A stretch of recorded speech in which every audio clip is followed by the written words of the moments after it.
Hey everyone, hope you're doing well. I, for one, am super excited because literally just minutes ago, we sent to our printer the new book that Matt Fradd and I have been working on for months called Forged. It's a 33-day journey for guys on how to break free from lust, whether it be porn or just struggles in your own imagination with your girlfriend, even inside your own marriage, whatever may be going on there. It's just a program for guys. And we came out with the book a while ago. Kelsey Skoke wrote one for the ladies called Uncompromising Purity, but this one is specifically for the guys, a 33-day journey. And with each day of the book, you're going to get a free video sent to your phone by Matt Fradd or myself, Father Mike Schmitz, Father Jacques Philippe. I mean, so many awesome people giving great advice to help you to break free and basically defend love from lust. And so the book's going to be out about 4 or 5 weeks, but if you want to pre-order that, you can just click the link in the show notes or just go to chastity.com. Go to the book section. You'll see it right there. And if you pre-order, we will send you a free copy to go with the one that you purchase, because we want guys to do this together, whether it's father and son or two guys together in the dorm, because fellowship and brotherhood is an essential component in winning this battle for purity of heart. And so Forged, it's about to come out. And then another thing I want to put a word in for is our sponsor to this program, Lust is Boring, Hollow. If you're not familiar with this is for good reason the #1 app in the Catholic sphere in the United States. And it's an incredible prayer app, whether it's morning prayer, evening prayer, litanies of the saints, homilies. You got a long drive to work, just pop it in. 15-minute homilies from Father Mike Schmitz, struggling to fall asleep.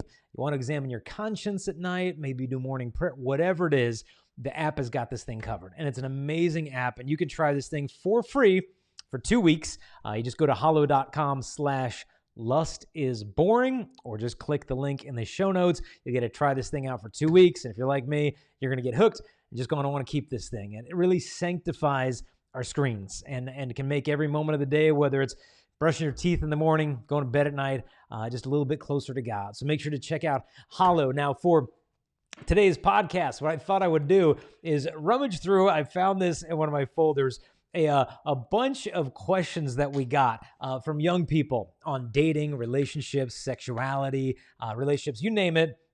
I wanted to run through these questions. Since we had 10 questions coming in from the young people, but I think when it comes to dating, we got a lot of, we got a lot of young people struggling with adult problems. And unfortunately, we have a lot of adults struggling with problems that probably should have ended in middle school, but are still going on, and they're 35 years old. So no matter what you're at in life, I think you're going to find a lot of benefit, hopefully, reading some of these questions. So we're just going to rifle through these things. First question comes in: should I break up with my girlfriend if she refuses to have sex? Why? Well, yeah. I mean, yeah, you should break up with her if she refuses to have sex with you. Now, why should you do that? It's because she deserves someone a lot better than you. I'm sorry if that might be a little bit blunt, but I mean, she really does. Because if you're even thinking about bailing out on a relationship because she won't pretend to be your wife in a bedroom, well, what is it you're really at? Because, I mean, what is it you're really after? Because if you really wanted her, then you can have her without the sex. But if what you want is sex and what she's offering you is abstinence, and you're looking for a way out, it just shows that you're really not after her. It's not her that you desire. It's the pleasure that you can get from her. I remember a young lady in Los Angeles once said to me, she said, "Jason, I don't mean to sound cocky, but," she said, "I don't really want to date a guy unless he's worthy of my body." Now, by that, she did not mean that she had some flawless, Hollywood figure. What she meant by that is the price of my body is not some cute little corny pickup line. The price of my body is not, 3 months of text messages and hanging out, or 6 months of hanging out. No, the price of my body is a wedding ring and your last name and the total gift of yourself. The gift of this body will correspond with the total gift of the person. And so if you're thinking of bailing out on a girl because she won't pretend to be your wife for the night, please let go of her. For love of her, that she can open up her life to a guy who truly desires her. Not just the pleasure she can give you, but truly desires her for who she is as a human being. Please let go of her so she can find a guy that's worthy of her and worthy of her body.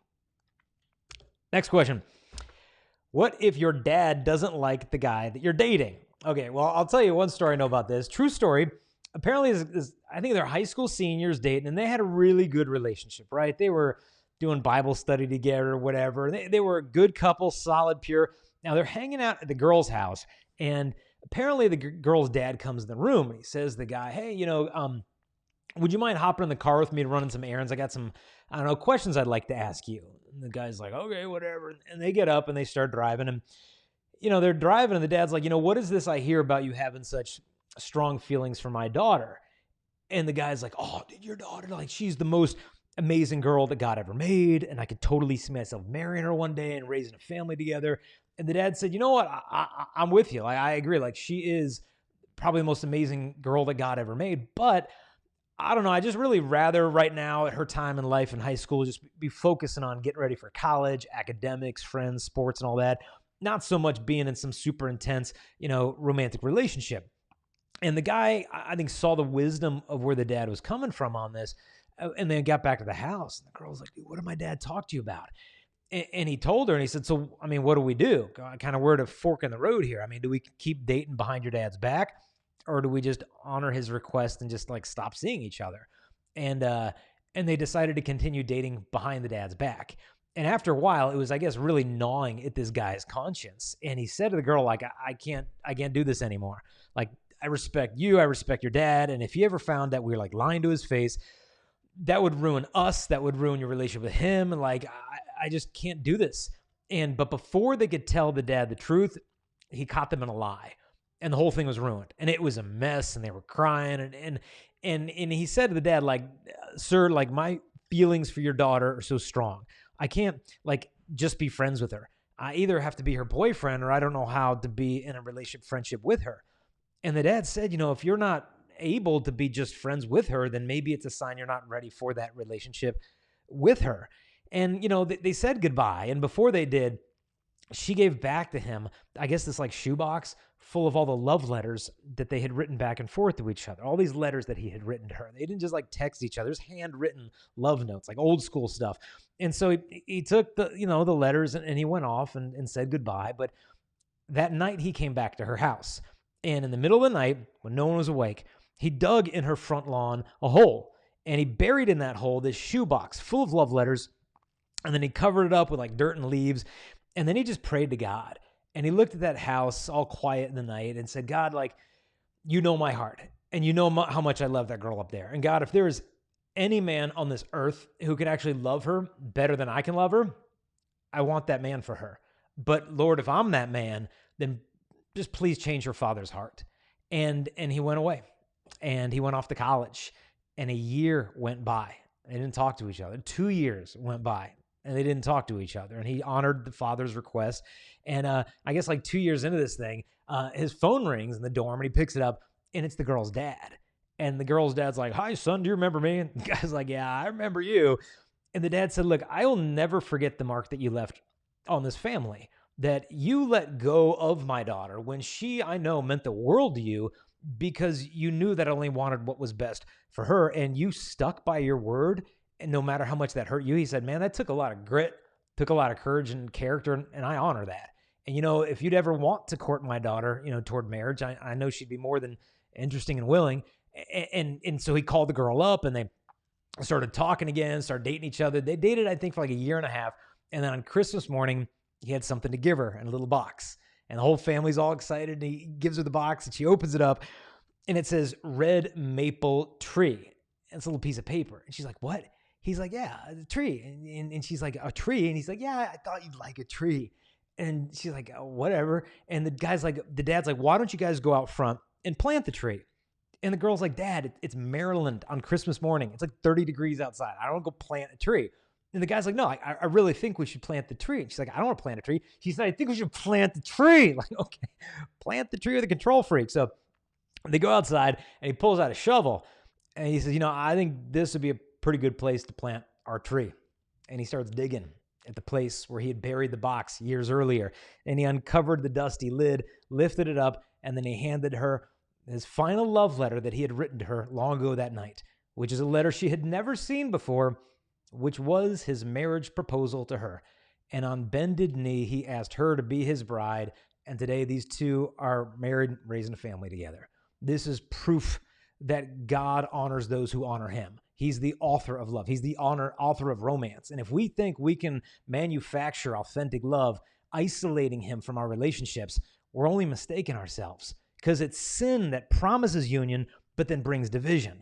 Sometimes God's will looks like division. It seems hard, but he promises a unity there. And obviously, we can't promise the future, but if you put God first, he's going to bless you beyond what you could possibly imagine.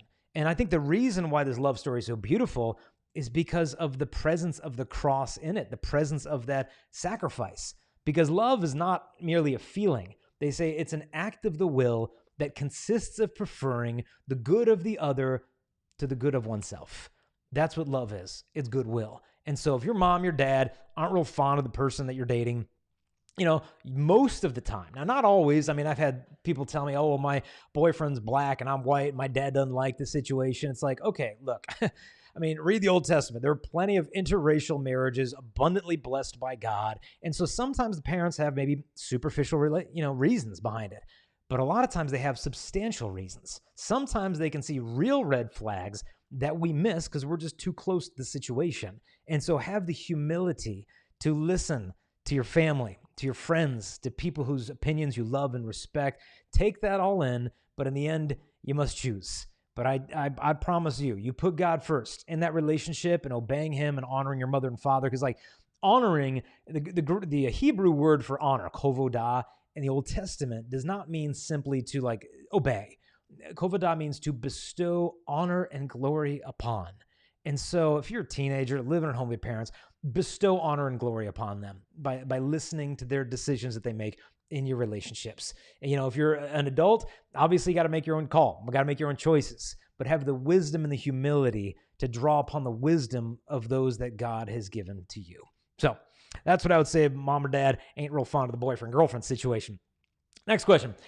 Why does the church have a lot of rules against fun things? Okay, well, I think any good parent has a lot of rules against fun things. I mean, I remember one day, I see one of our dogs, this several years ago, we had an English Mastiff, right? Big dog.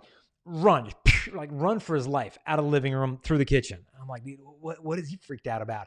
And then I see trailing behind him, like my 5-year-old son with a pair of scissors because he wants to cut the dog's tail off, and I had to grab the scissors, and the kid's like, why are we trying to have fun? And I'm like, dude, the dog will eat you, okay? This is not the way to go. Now, I mean, we've learned from this experience, and so now we don't have an English Mastiff. We have an English Bulldog, little puppy. Her name is Meatball, and then a South African Boerboel. And so neither of them have tails. And so we found a way to kind of deal with that situation, from the outset. But yeah, the church is going to have boundaries around good things.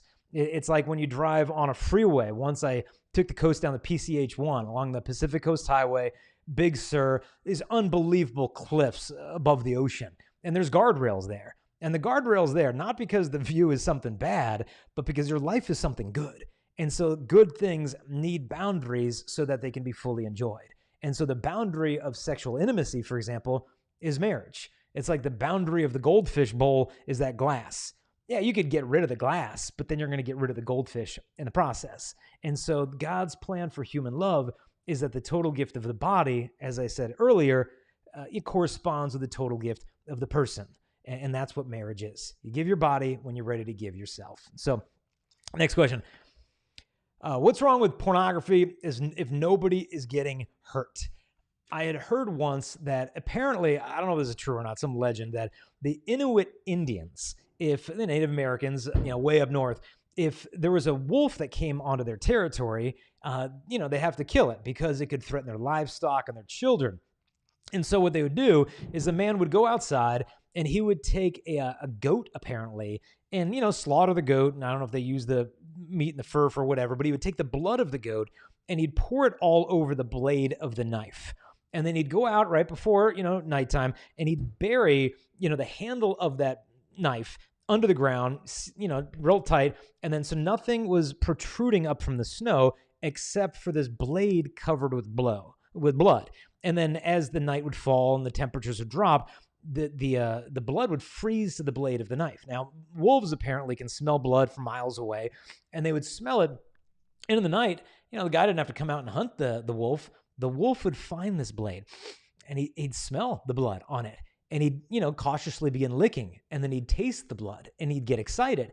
And he continued licking the blood. Now, because it was frozen, apparently eventually it would numb his tongue, so that by the time that the edges of the blade began to be exposed and would nick the tongue, the wolf wouldn't feel it. And then it would taste its fresh blood, not knowing that it was its own, and get all the more excited.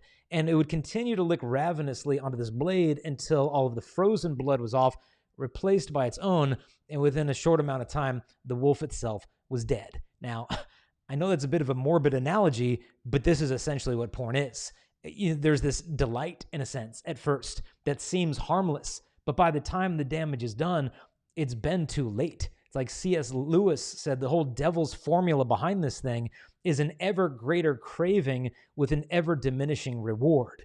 And so this is what porn is. And I mean, nobody's getting hurt.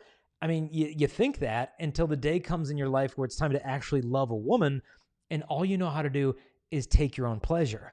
I mean, nobody getting hurt. I mean, what about the women in the porn industry? What about the whole sex trade industry that fuels porn? What about the children who've been sexually abused, by means of this stuff? Like, if there's ever been a false statement, it's nobody is hurt by porn.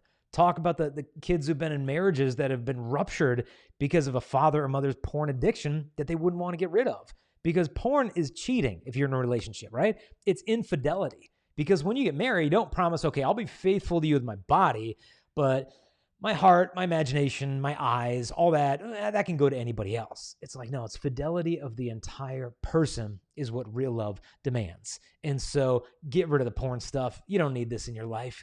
Because, I mean, really, where do you want to be 10 years from now, 15 years from now? You want to be some 35-year-old porn addict who's got to slap your laptop shut when your 5-year-old daughter comes in your office because she can't see what dad's seeing? It's just not the fathers we want to be. In fact, I remember talking to a high school girl once, and she said, Jason, she said, I found out my dad looks at porn. She said, I used to look up to him. Now I can't even look at him. I thought he was a better man than that. I remember one girl told me, she said, Jason, I've been looking at porn every day for 5 years, because she said 5 years ago, I found my dad's porn collection, and he doesn't know that I know that he looks, and he doesn't know that I looked. But every day since I found his addiction, it has become my own. And so, man, let's leave our future families with a better legacy. Unplug this junk from your life. And if you're struggling, you're wrestling for this, I want to recommend Matt Fred and I are just coming out with a book called Forged, Forged. You can find a link for it in the show notes. It's going to be a 33-day journey on how to break free from porn. And maybe if porn's not your struggle, and Purity with Your Self-Imagination is going to be an awesome book. The whole video series that's going to go with it for free on your phones to help you to find the freedom that you desire. Because trust me, looking at porn is not your deepest desire. I think authentic human love you long for. But when you're going to the porn, what is the thirst that sends you there? What is the craving that you're seeking to satisfy? Is that it's not just simply, I think, desire to be sexually stimulated. I usually think there's something different there. Maybe it's the desire to be seen, the desire to see, the desire for intimacy, the desire to numb some of the hurts in our lives or the boredom. There's something going on that really needs a solution that porn is not going to be the answer for. And so porn, plenty of people get hurt, but let's just get rid of this stuff so we can be free to love. Next question. This question, no kidding, ties into the last one, came in from high school student, gave it to me on this index card. This is no kidding, the question I actually got from him. If you were in a grocery store, and I offer you this question in case this ever happens, you need to know the answer. If you're in a grocery store and Beyonce was wearing a short skirt, and yes, this is a real question, and Beyonce was wearing a short skirt, and she dropped her keys and bent over, what would you do? Okay, now you've just entered the mind of a 16-year-old boy at a Catholic high school, but what would you do? The answer I gave him was quite simple. What you would do is you would lean over, you would pick up her keys for her and hand them to her, and then you go on your way. That's how to handle this situation if that ever happens to you. So, which it's probably not likely to. So, but let's move on. How do you respond to a person who says everybody is doing it? Well, I mean, if you're in high school, for example, the Centers for Disease Control releases the data on what's called the Youth Risk Behavior Surveillance Survey. It comes out every 2 years showing what is going on with teens and drug use, sexual behavior. And they've been charting this since, I believe, 1991. So, roughly 3 decades. And what they found is teen sexual activity in the last 30 years, the rates of sexual activity have been constantly going down. In fact, this year is the lowest they've ever recorded so far. I believe it was 37% have ever been sexually active in high school. I think it was like 28% are currently sexually active now. So the majority of American high school students are virgins. And they found 2 out of 3 high school students who have had sex privately admit they wish they waited longer. For girls, it was 77% admitted it was kind of a disappointment. And so anybody who says everybody's doing it is just not in line with the data. It simply does not bear out that fact. It's simply a cultural stereotype. In fact, college students, they did a big study on this, found that college students vastly overestimated the sexual activity rates of their own peers. They were assuming that so many more people are doing it than actually were. Because if you're abstinent, not a lot of people talk about that. In fact, one guy came up to me once, he's like, hey, can we talk? I'm like, yeah, what's going on? He's like, can we talk over there? I'm like, yeah, so we go over here. He's like, can we go in the corner? I'm like, all right, we're in this dark little corner. I'm like, what's going on with you? He said, I'm a virgin. And I was like, I thought you were going to tell me you had leprosy. I mean, this is a good thing. More people are choosing it, but you don't hear about it because nobody talks about it. I mean, nobody gossips about chastity. Imagine like if they actually did, what that would even sound like. I mean, imagine 2 girls in the hallway and they're always going at it about other people's business. And one girl's like, oh, did you hear what Amanda was doing with Ryan at the party on Saturday night? No, what? Oh yeah, she was on a couch with this guy and they were totally practicing chastity. Oh, are you serious? That is so typical of her. Let's tell everybody on Instagram right now. Like, no, nobody talks about the good couples, just the bad ones, which makes you assume everybody's doing it when in fact most people aren't. But even if most people were, who cares, right? I mean, why base your life on the opinions of classmates, 99% of whom you're never going to see again after graduation? There's no point in making life-changing decisions on their opinions of you. In fact, don't even care about what a person thinks about you unless that person actually cares about you. And so don't worry about that stuff. Christianity is not some type of vote here. Okay, what are most people doing? That's what I'm going to do. No. Most people, when they get old enough are sleeping together before marriage, but how many are ended up in relationships where they regret that? The diseases, the unwed pregnancy, all that stuff. Yeah.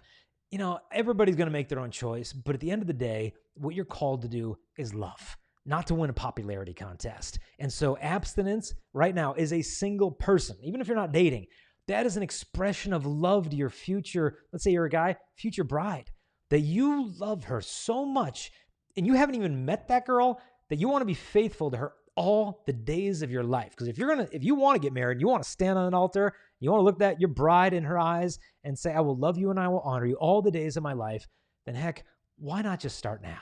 Why not love her all of the days of your life? Because by practicing chastity, you're doing that.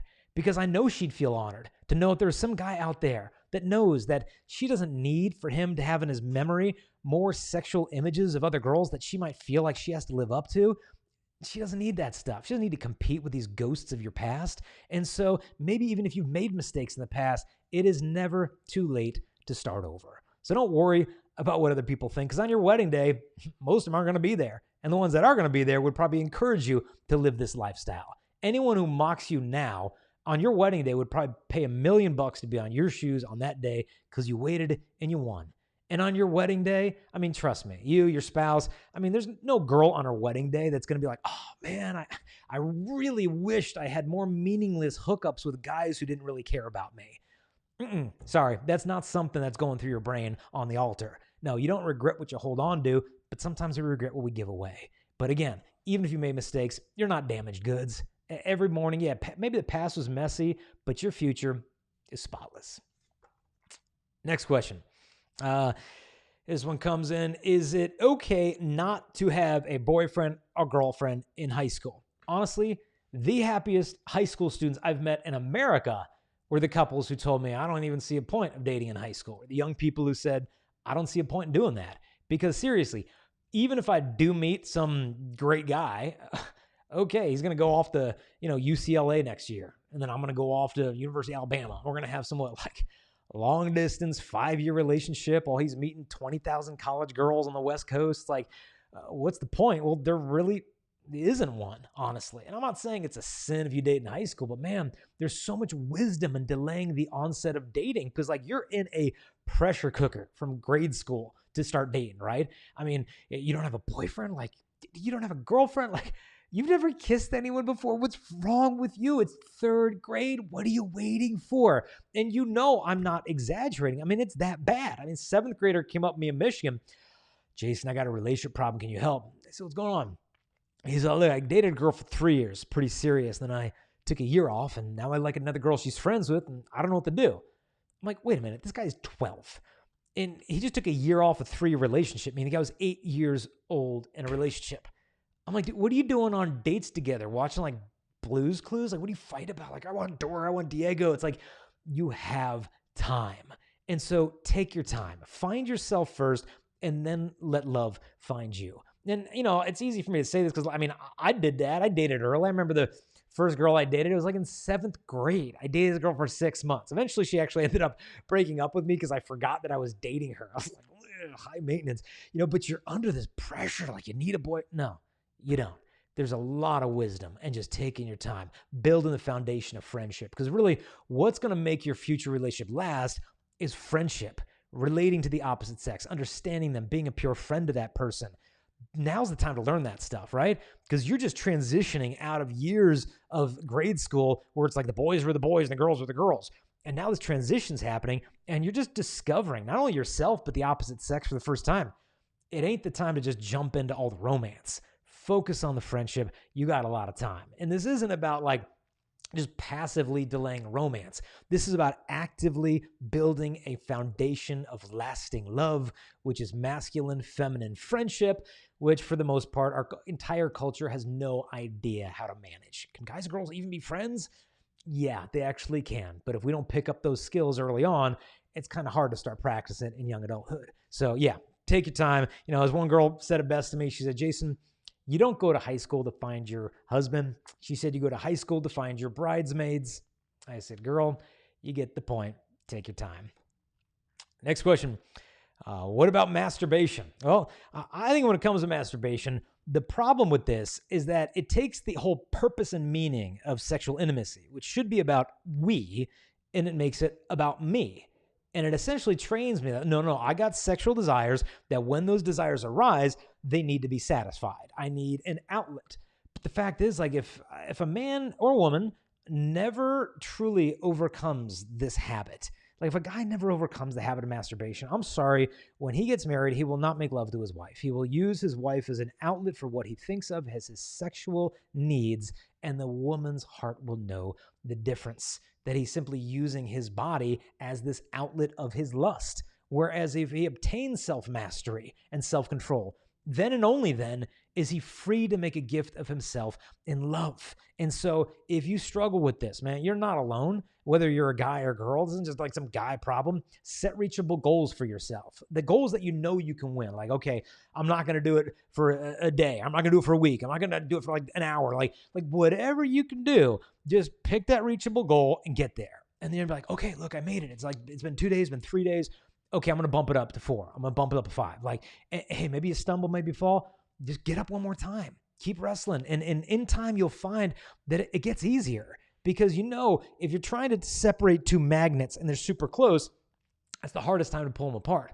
But the further they get away from one another, there's just not as much attraction and tension there. And so your brain can be reset. Whereas the addiction might be real strong early on. And with addiction, people ask, well, what do you mean by addiction? Like, you're doing it every day, you're doing it every week. Addiction should not be defined as the frequency with which you need to indulge in your compulsions, okay? The better definition of addiction is that I cave in to my compulsions whenever the desires arise, whether it be once a month, once a week, or once a year. When that desire comes up, if I don't have the freedom to say no to that, that's an addiction, in my opinion. It's not so much about the frequency, but some people say, well, I can't stop because I'm addicted. You can stop. Your body, you have mastery over your body, whether you realize it or not. You know, some guys will say, oh, but when I'm with my girlfriend, man, things are going too far. Like, I can't even say no. I'm my dude, trust me. If you were with her in a room, let's say, and you hear this metal knocking on her door, and it's, that's the rifle that her dad is holding, a double barrel shotgun. He's kind of tapping on that bedroom door. He's about to open it. Would you have self-control at that moment? Would he walk in the door, with a shotgun, and you'd be like, I'm sorry, like, I can't say no. We just got to keep going here. No, you would be out that 2-story window and landing in the front bushes in about 1/10 of a second, running for your life, right? Because your body will do what you tell it to if you simply have a stronger desire to overcome the weaker desire. And so in a moment of lust, I know that can feel like the stronger desire, but there's only one desire that really can overpower it long term, which is the desire to love rightly. And in that moment with her dad outside the bedroom, it's love for your own life and not getting shot by some firearm, that might motivate you, hey, whatever it takes. But the bottom line is your body will do what you tell it to. And it's just got to learn. At first, it might be like some little spoiled toddler that, you see the kids at the store and their parents will buy a piece of candy and they're just throwing a fit on the floor. Initially your body might react to that when you start demanding things of it. But eventually you'll learn either my passions will master me or I will be the master over my passions. And so when it comes to this topic of masturbation, God has not created us in such a way that we're going to like spontaneously combust if we don't cave into our desires. No. You will find that as time goes on, they become easier to manage. But this is a battle, and it's a battle worth fighting, because at the end, the reward is the freedom to love. Next question. See, the next one came in. How do you deal with sexual desires? Well, a couple practical tips that you could think about. One, you often hear about avoiding the occasion of sin, but I would also take it a step further, avoid the location of sin, right? I mean, if you know that there's a particular place or time of day where you're messing up, oh, well, yeah, it's usually, my girlfriend's dorm when her roommate's back home for the weekend and one thing leads to another. Okay, that's the location of sin. You got to avoid that place. Go take her on a date. Go outside. Go do something. Avoid the location where you're weakest. Well, maybe it's not when you're with a girlfriend. Maybe it's when you're by yourself and you're going to bed at night and you just can't fall asleep. Like, for everybody, it's a different time. It's a different place. And I'm not saying you could avoid the location of sin if that's your bed and just like sleep standing up like a horse or whatever. But like, yeah, look, temptations are going to come, but there's ways that we can sanctify those times and those places. And maybe if it's your room and when you're alone, bless yourself with holy water, put up some holy images, when you're tempted at a particular time of day, it's when I come home from school. Hey, instead of locking yourself in your room with your phone or your iPad, go exercise, go connect with other people, spend time with face-to-face interaction with other people. So step number, I would say, you got to avoid that location of sin, because it's a lot easier to lock a door when you see a burglar coming than it is to stop an armed robbery already in progress. And so what I mean by that is it's a lot easier to resist temptation if you know when that thing's coming and you can avoid it before the passions are fully aroused. Now, another thing to consider too is that, God is calling us, not when it comes to our temptations, to just avoid the sight of attractive people the rest of our lives. A guy that I love to look at for this is Saint Vitalis of Gaza. Now, this guy is a saint in the Catholic Church who spent all his money on prostitutes. That's right. This guy worked in Africa under the hot sun as a day laborer. And after each day of hard work, he'd take all the money he'd earn and every night bring it to a different prostitute so she'd spend the whole night with him and no other man. But instead of using these girls, he brought them the gospel, prayed with them, prayed for them, told them they could start over, converted a great number of prostitutes, apparently became holy wives and mothers. And one morning, he's walking out of a brothel, this house of prostitution, and a man saw him, recognized him as a Christian, was so sick of Christian hypocrites, hit the guy in the head and killed him. And the prostitute said, well, you don't understand who he was, but it was too late, and he was dead. And historians say that when he was being buried, all these former prostitutes came, processing with candles and lanterns to his gravesite to honor the man who saw their dignity when they had totally forgotten it. Now, I'm not recommending you try that as a method of evangelization. I mean, if you're in high school, don't go to your campus minister. Hey, can we raise some money, get a prostitute for the juniors? Service hours. Okay, this is a bad idea. But the point is, the redemption of the human heart is possible. Now, not every saint dealt with temptations the same way. You may recall that St. Thomas Aquinas wanted to become a Dominican priest, but his family wanted to dissuade him from that vocational choice. So They did what every good family would do. They sent a prostitute into his basement with him. Now, St. Thomas Aquinas promptly took a hot firebrand out of the oven and chased her out of the room with that. So if you're ever tempted with your girlfriend, the hot firebrands, they work like a... No, don't do that. But every saint is going to battle temptation in their own way. But in the midst of that temptations, God's grace is always accessible to you. St. Paul tells us that there's no temptation that hasn't overcome you that isn't already common to man. But with each struggle, that God is going to provide a way out. And so no matter how tempting it is, God's always offering us a way out. The question is whether or not we have the love for him and the person that we're with to take that way out and choose love instead of lust. Next question. How do you know a guy really loves you and he's not just saying it? Well, I think one of the best ways to test a guy's intentions of whether he truly loves you is chastity. Because one of the functions of chastity is to bring the other person's intentions up to the surface. Perfect example, a woman I know was at Louisiana State University dating a guy. I think I had mentioned this on a previous podcast episode, but she comes home from this first date, crying. And the mom said, well, what happened? And she said, I wanted a date with that guy. And as soon as we got in the car, he started making little perverted jokes of what he wanted to do with me. And I told him, no, I practice chastity. And he said, oh, that's okay. There's lots of other stuff we can do, meaning everything but intercourse. And she said, no, I'm not sure you understand that. I respect my future husband. I respect God. And he looked at her and he said, so you mean I'm not going to get anything tonight? She said, no, you're not. He said, okay. He turned the car around, drove her home, dumped her off, and he left. And she's never seen him again, and thank God, because she could have given that to him for 6 months. Like, does he love me? Is he in it for the right reasons? Like, she didn't play that game. Date number one. These are my morals. If you don't respect them, then go home, which is exactly what he did. And now if you say to a guy, well, I just want to let you know early on that, I'm saving sex for marriage and the next man that I'm with in that way will be my husband on our wedding night.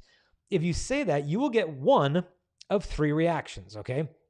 Reaction number one, he's gonna be like, oh, what? Like, you won't sleep with me? Like, what, do you like some other guy? Are you some prude? Do you not like sex? Like, what's wrong? Like, he'll try anything, whether it's guilt, anger, manipulation, mockery, whatever it is, to try to wear you down.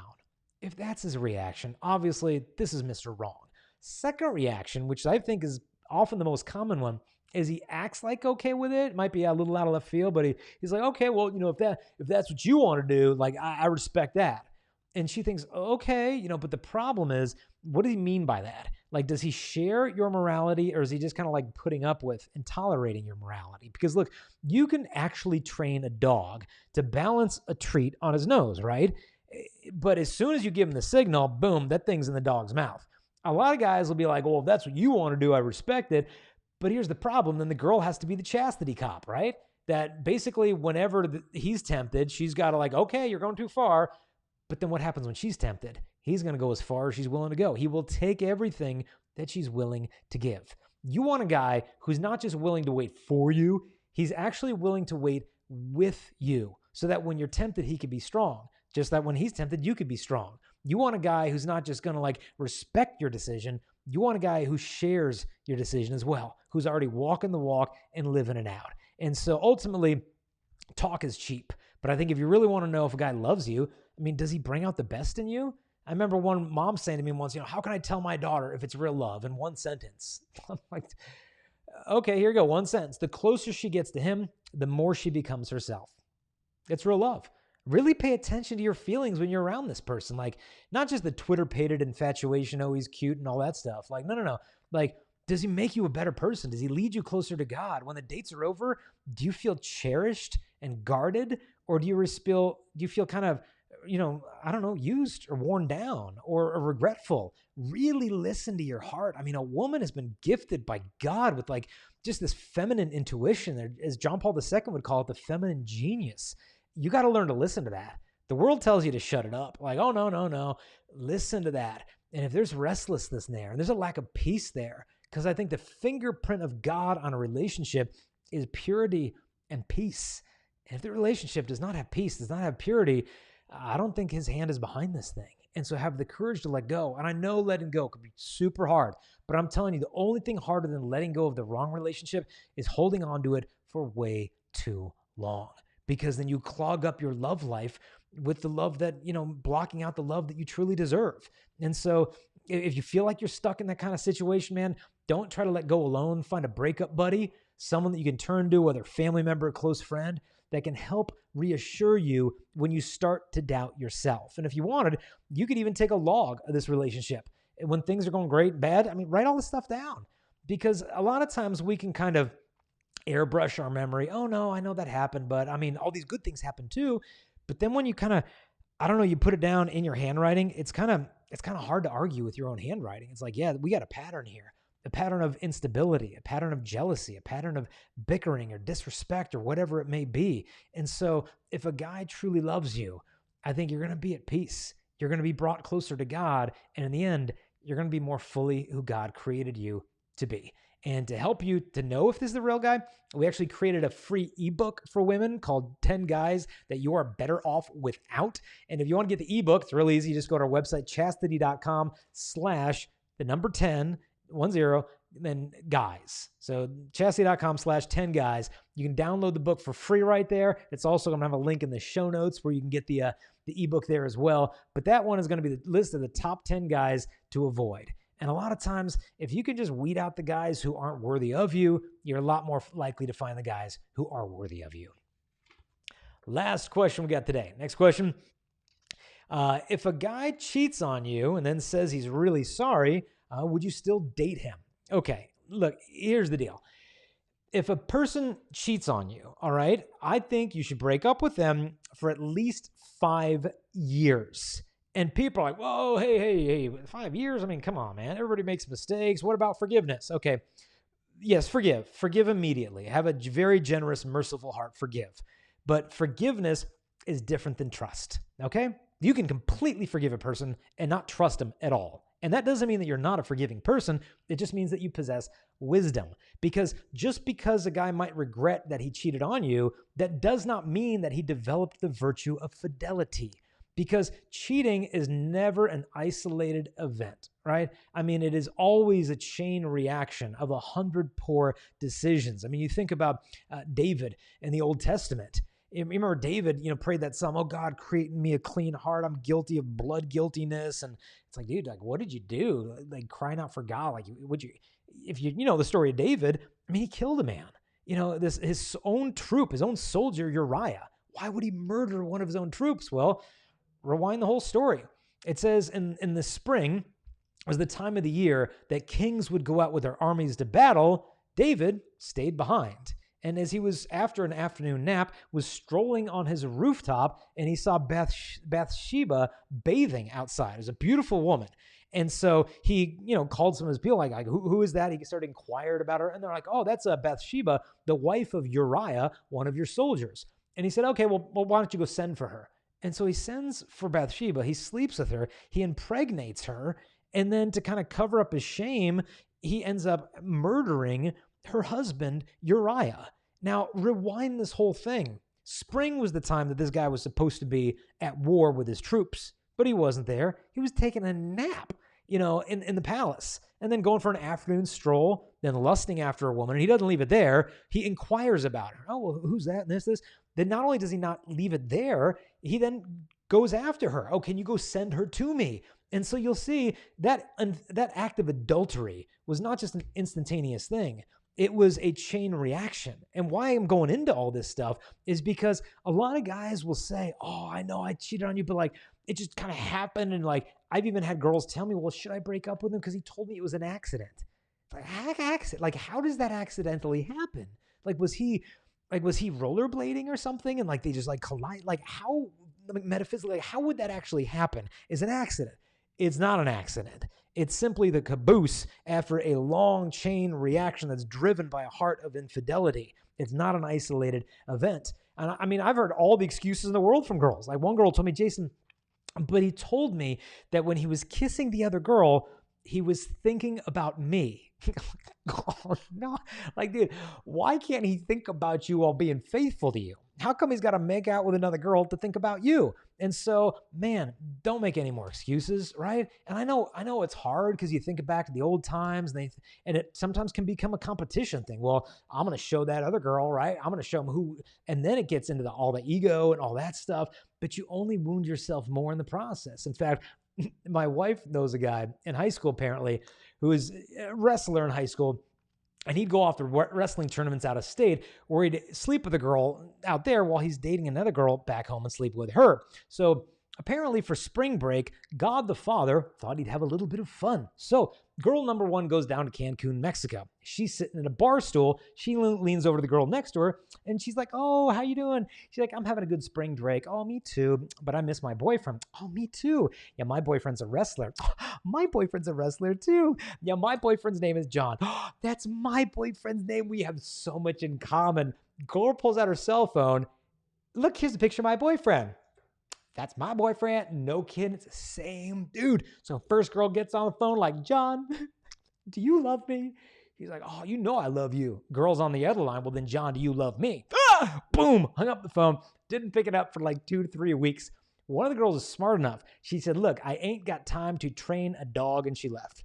The other girl clung to him, and she's only gotten burned ever since. It's why you need to have the wisdom to let go when everyone who loves you tells you, get out. And so if he's made some mistakes, if he's cheated on you, I encourage you to forgive this man, but I encourage you also not to pursue this relationship because he needs healing. He needs to grow up. He needs to mature, and he needs to learn the virtue of fidelity, which is not something you pick up overnight because you got caught. All right. And so have the courage to let go, because I think in the end, God longs for you to have a relationship where your heart feels cherished, protected, and safe, because as a daughter of the King of Heaven, you simply desire nothing less. And so subscribe. If you're watching this on YouTube, don't forget to hit the subscribe button. Also to our podcast, Lust is Boring. Subscribe there. And as I had mentioned earlier in the show, don't forget, ladies, to get the book, 10 Guys You're Better Off Without. It's a free ebook at chastity.com in the show notes.